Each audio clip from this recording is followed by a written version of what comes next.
أقف بين صفوف المصلين وعيناي ترقبهم لأكون جماعة معهم، لأني حرمت سماع صوت الإمام فلا أعرف ما إذا ركع أو قرأ. أصطف معهم رغبة في أجر الجماعة، وأقف وكلي انقطاع لله، فهو أعلم بأني أتوق شوقا لسماع ذكره وآيه.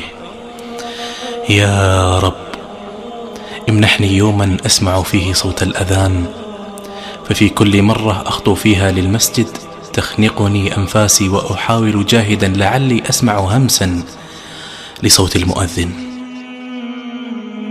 أما أمي فلن أسهب حديثا عنها، فقط أغمضوا أعينكم وتخيلوا أنكم لا تسمعون لصوتها نبضة. تخيل بأنك ترى ملامح وجهها الطاهر وابتسامتها، ولا تدري بأي العبارات تنطق.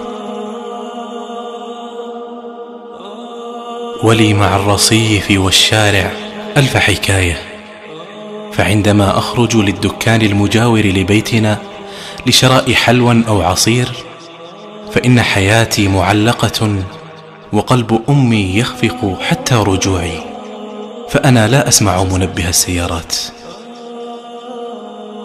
مدن الألعاب، حيث هناك جميع الأطفال يشعرون بفرحة تختلج صدورهم، وضحكاتهم وصراخهم يتردد صداه أرجاء المكان.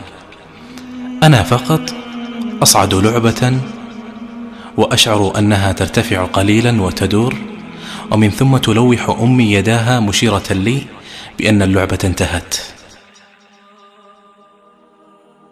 للأيادي الحانية الكريمة، امنحوني بذلا وعطاء لأشعر بالعالم الجميل حولي. امنحوني وميضا من نور يشع بالأمل ويلون حياتي لتبقى أجمل.